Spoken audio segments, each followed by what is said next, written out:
Hello, and welcome to Socially Holistic Podcast. Socially Holistic helps coaches and holistic entrepreneurs and women in heart-centered businesses make sense of social media so they can build their own online network and get more clients. As a heart-centered business owner, you do amazing work. Holly's mission in life is to help you help more people. Help us help more women in business with a 5-star review of this podcast. Please leave one today over at iTunes. The more women who find out about this podcast, the more heart-centered businesses will be successful. Thank you. Hello and welcome to the Socially Holistic Podcast, episode 39. This is your host, Holly Worton, and I am also today's guest.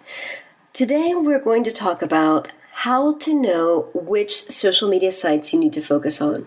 And this, to me, is so important because you do not need to be on every single social media site out there. On the contrary, you're probably not going to have the time or the energy to devote to having a really good presence on every single social site. Your clients are probably not going to be on some of those sites, and it's just going to be a waste of time and a frustration for you. So one of the biggest things that I try to get across in my social media training is how to know where you need to be so that you can just focus on those sites and forget everything else. So why is this so important?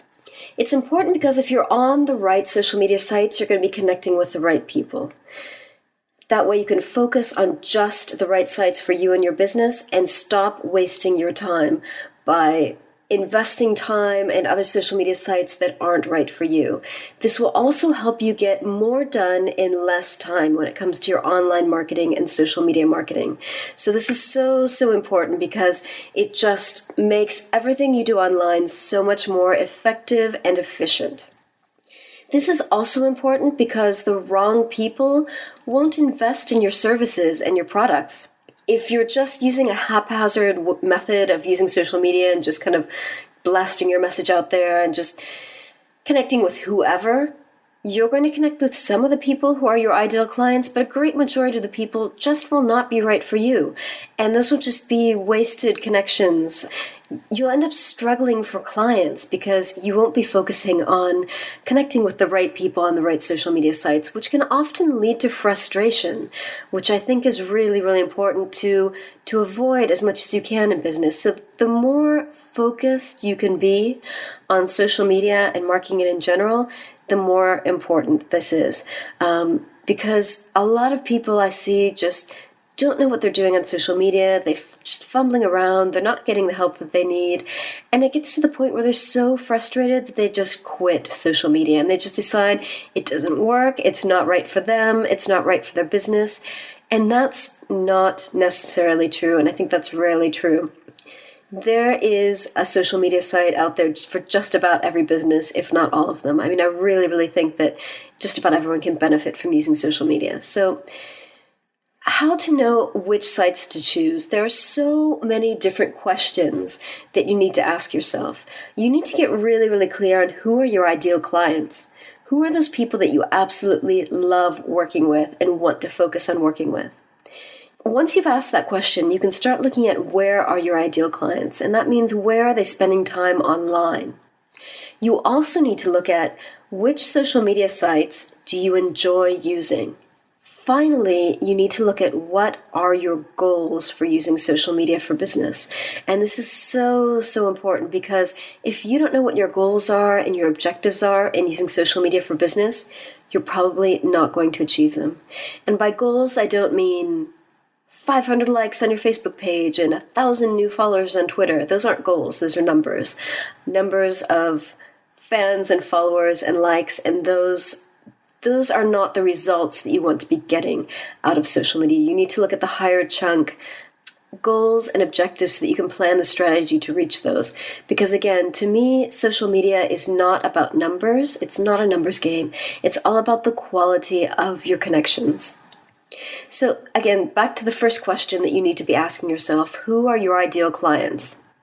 There are different ways of looking at your ideal clients. You can look at them from the inside and from the outside, and that basically means looking at their demographics and their psychographics. And there's an exercise that I'm sure several of you have come across, if not all of you, where you actually sit down and you create your ideal client avatar and you give them a name, or perhaps they're a person who actually already exists, and you actually write down everything that you know or imagine about your ideal client and who they are. So to give you a head start on that, you need to really know the demographics of your ideal client, and that simply means who is buying your products and services. Some of these things may be relevant, some of them may not be relevant, but you probably want to look at age, gender, possibly ethnicity, their income level, their level of education, their family status, are they married, are they single, geographical region, where do they live in the world, their profession or their type of business that they own, any social groups that they belong to, their religion, their spirituality. You need to look at all these different aspects of this person, this ideal person who will buy your products and services. Now, once you've looked at them from the outside, you need to look at them from the inside and figure out why it is that they buy your products and your services. And there's so many different things that you can look at here. You can look at attitudes that they may have, their values, their lifestyle, their motivations in life, opinions that they may have on certain things, their needs, any pain that they're experiencing in life, their problems, their challenges, their feelings, their priorities, what's important to them in life. Look at the inner aspect of why they buy your products and services. Who is this ideal client and why are they buying from you? And again, this may be a person that you already know, or it may be a person that you've seen online, or it could just be a description of someone that you know is out there, and you need to know that this person actually exists, or this type of person actually exists, and it's not just a figment of your imagination. So it's really, really useful to do research and make sure that that this is something that's viable, that actually exists. So again, look at who are your existing clients, who are you currently helping, who do you most enjoy working with, and this is an important one because I know a lot of times when we're at the beginning of our business, we'll feel like we have to take every client that comes to us or snap up every client that walks our way because we're desperate and we need the money and we're struggling. But it's so important once you get to that point where you can actually choose, I want to work with this person, yes. No, I don't want to work with that person. And to know why, because if you work with the right clients for you, you're going to help them get better results, and you're going to be more successful in business because it's just going to be a perfect fit.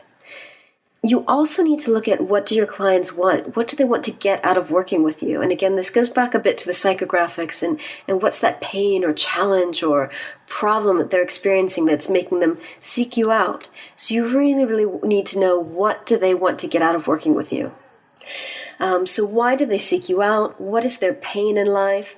What problems do you help them solve? And who do you want to attract as a client? This is very, very important, because if you don't know who you want to attract online, you're not going to attract the right people. You'll just be attracting random people who come across your profiles. So you really need to get clear on who your ideal clients are. And you want to add elements of this to your online bios. So whether it's your Twitter bio or your LinkedIn bio or your Facebook page, about description, you need to add elements of who these ideal clients are. You need to clearly express who you help. And when you do that, they will recognize themselves. So when you come across these ideal clients online, they will recognize themselves when they read your bios and your descriptions. And this is so important because they'll self-select. I mean, they'll realize, yes, this person is right for me, or no, this person is really not right for me. Next, the second group of people that you want to be connecting online, in addition to potential clients, are joint venture partners. So you need to be also looking at, who are your ideal joint venture partners? Now, if you don't know what that means, joint venture partners are people in business who have a very similar client base to yours, but who provide a different kind of service or solve a different kind of problem or provide a different type of solution. So they do something different, but they work with the same people. And perhaps you provide complementary services to them, and you can work together and support each other and cross-promote your services to each other, or team up and do a collaboration together. Very, very important part of your business is building relationships with joint venture partners. So you also need to look at who are these ideal joint venture partners and where are they online. And this is very easy to do. Again, it's very easy to search for people on social media, so you can just search for people like you. So perhaps you're a fitness coach, but you don't really focus on nutrition. So it would be useful for you to find a nutrition coach. And perhaps you're a fitness coach for busy women entrepreneurs, and you search and you find that there's a nutrition coach who works with the same type of people. And together you can create all kinds of things. You can, again, collaborate on things or cross-promote each other because you have the same client base but complementary services that don't clash. You don't provide the same solutions. So the next question you need to be asking is, where are your ideal clients and joint venture partners? And there's a quote that I like to share from Mitch Joel, who says that once you can understand where the conversation is, who leads, the type of voices, and the best place for you to add your voice, you can then start becoming a more active participant. And again, this is all about knowing where the right conversations are happening for you and your business. So you need to think about where are your ideal clients, where are your ideal joint venture partners, what sites are they using, what are their favorite social media sites, where are they most active, where are they spending time online. And to figure this out, you need to simply do your research. Look at similar businesses, look for keywords, and if you don't know what keywords are, words or phrases that people would use to search for someone like you or your business. So what you need to do is you need to really get clear on at least 5 or 10 keywords that people would use to search for your business and come across it online, and use those keywords in your profiles, but also when you're doing the research to find out where your ideal connections are spending time online. So take a good look at who's using which social media sites. Perhaps your ideal clients are using Facebook a lot, or perhaps it's Twitter. Look at who is using these sites and how they're using these sites, what types of content they're sharing on these sites. Are they engaging in conversations with people? Are they really active? How are your ideal connections using these social media sites? So you want to look at where your ideal clients are, where other practitioners like you are, and the demographics of social media sites. So you want to be looking at these ideal people to connect with in terms of how do they use the web? What do they use the web for? Are they using it for personal use or professional use? What is their experience level in using social media? Are they very techie? Are they technophobic? Are they just barely getting by on social media? Are they really active? What are their reasons for going online and using for social media? What are their motivations for connecting?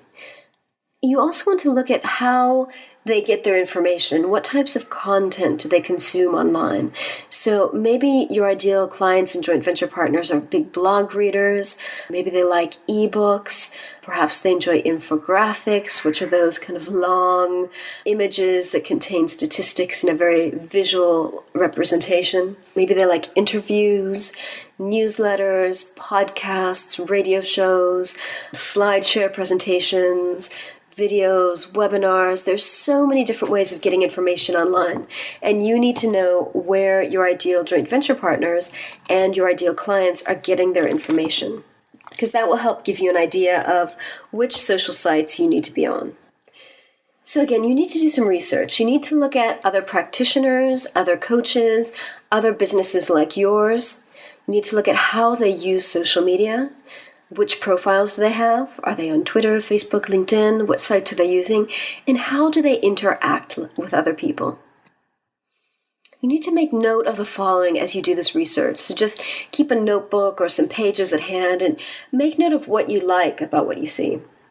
Make note of what you dislike, how you feel about certain profiles or people, and what you can adopt for yourself. Now, it's very useful to do this research And it can be very, very useful to model your profiles and your social media activity and strategy on other businesses like yours. But it's very, very important to just model them and not copy them, because the most important thing you can do is to really make it yours on social media. Use your authentic voice, really speak for yourself, share your personality, and really let yourself shine through. So you don't want to be copying other people, but you can learn from other people. So I'm going to talk a little bit about social media demographics. And this is very useful for you to get a feel for what each site is like. But you should just be using these as guidelines. And focus on what you see rather than the demographics, because you may see people behaving differently from what the demographics might tell you. And data also differs according to source. So it can be a bit challenging sometimes to share this information, because it's changing constantly as each social media site grows and develops. So let's start out with LinkedIn. LinkedIn is about 50% women and men. 79% of people on LinkedIn are aged 35 and older, so this is a bit older of a demographic. It's got the oldest user base of any of the social media sites, and the focus is primarily on professional use. So people are going on LinkedIn not to share social stuff and personal stuff so much as business connections and getting to know people who will be good business partners and potential clients, but very, very professional. Facebook is massive, as you know. It's got 1.5 billion active users. It's 57% women, 43% men. 65% are age 35 and older, and people are using Facebook for both personal and professional use. As you know, you've got the personal profile on Facebook. You can also have business pages, and a lot of people will use Facebook for business networking. I know a lot of people who use their personal profiles to connect with other people in business and just get to know them and build those relationships and engage with them in a more personal way, in a more casual way than you might on LinkedIn. Twitter is 62% women, 38% men. It's really, really good for sharing information, like links to content, whether it's videos, blog posts, and for having short conversations with people. As you probably know, you're limited to 140 characters on each tweet, so that means that you really need to focus on saying things in a very concise way. Twitter's both personal and professional, and it's very informal due to the short nature of each tweet. So again, fantastic for sharing information, for retweeting other people's information and their links, and really spreading the word about interesting things that you've read or seen. And again, so it can be very personal and it can be professional, and it's a great way to have brief conversations with people. Pinterest is a fantastic site for visual people. It's also a good site for people who work with women. Pinterest is about 79% women and 21% men. It is the most female-dominated social media site. As I said, it's excellent for visual people because it's all around images, and it's fantastic for driving traffic to your website. So what Pinterest is, it's a collection of kind of online pin boards where you collect images, and when you click on the images, they link back to the website where they're hosted. So it's a fantastic way for sharing images related to your blog post and for people clicking on those and ending up on your website. YouTube, as you know, is absolutely massive. It's got over 1 billion unique users per month. It's 55% women, 45% men. Good for visual people who enjoy videos. It's also really good for learning. There's so many learning tutorials and all kinds of things on YouTube to learn how to do things. And YouTube is actually ideal for expressing your personality because people can see you, they can hear you, they can really get a feel for your energy, what you're like. YouTube is fantastic. So if you're comfortable with video, it could be a great site for you. If you're not comfortable with video, it's worth giving a try. You get better at everything. So again, if you think that YouTube is a great site because your ideal clients and joint venture partners are there, give it a try, definitely. Try to get past those fears.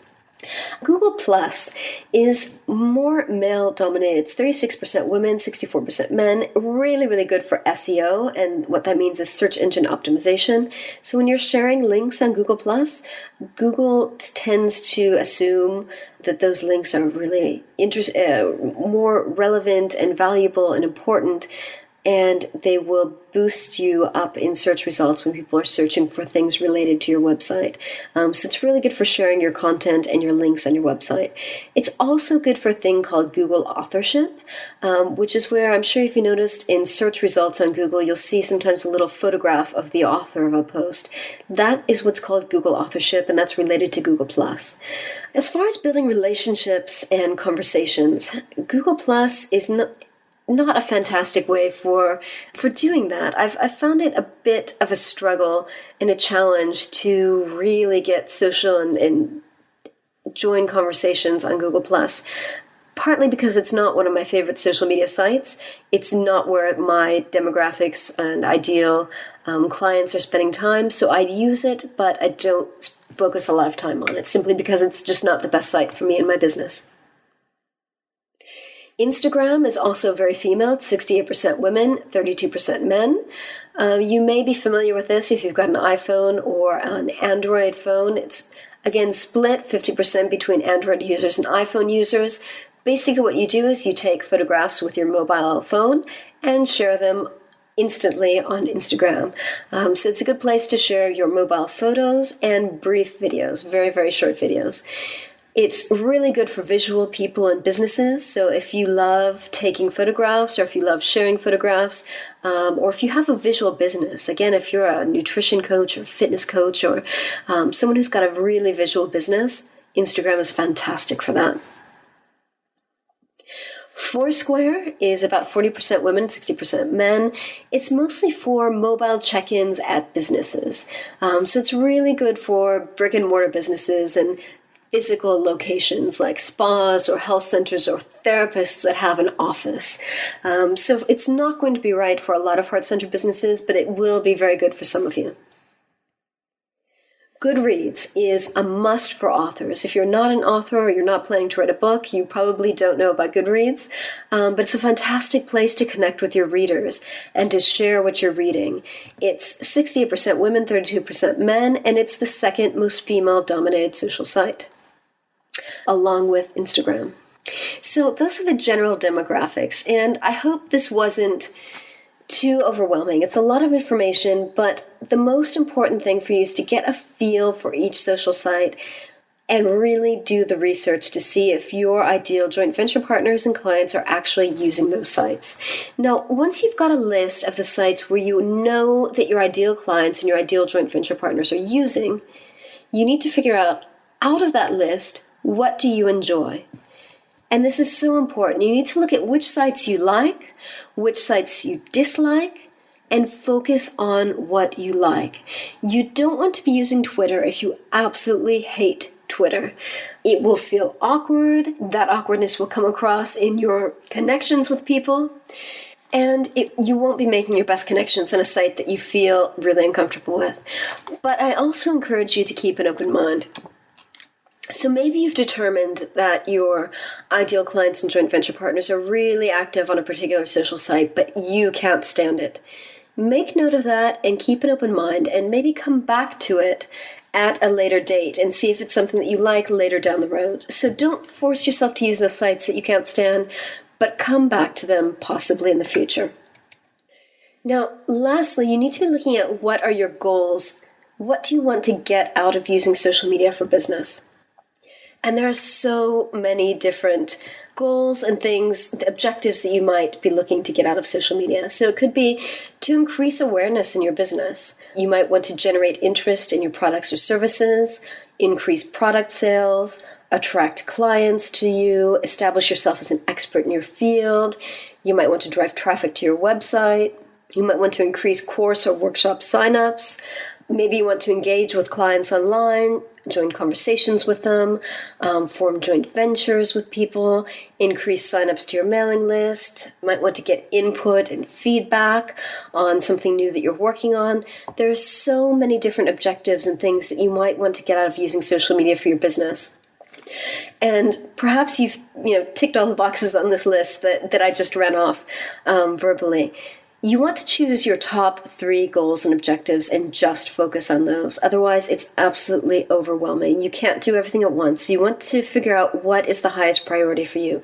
What are the top 3 things that you want to get out of using social media for business, and focus on those. And you want to track them. So where do you need to be on social media? Is it on Facebook, Goodreads, Google+, Foursquare, Instagram, LinkedIn, Pinterest, YouTube, Twitter, maybe another site like Reddit? Think about where you need to be and really, really do the research. And don't be afraid of making mistakes. There's a quote I always like to share from Steve Hall, who says that as social media, or whatever you want to label it, becomes more prevalent, there will be blunders. We're in experimental mode right now. And I think we're going to be in experimental mode with social media for quite some time, because social media, it's like a living thing that's always growing and shifting and changing, and we're always learning and trying and experimenting with new things. So don't be afraid to make mistakes and just enjoy it. That's the most important thing.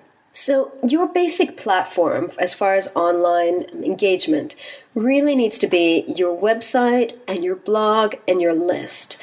Perhaps you choose not to have a blog, maybe you want to do video blog or something like that, but you need a central hub that belongs to you.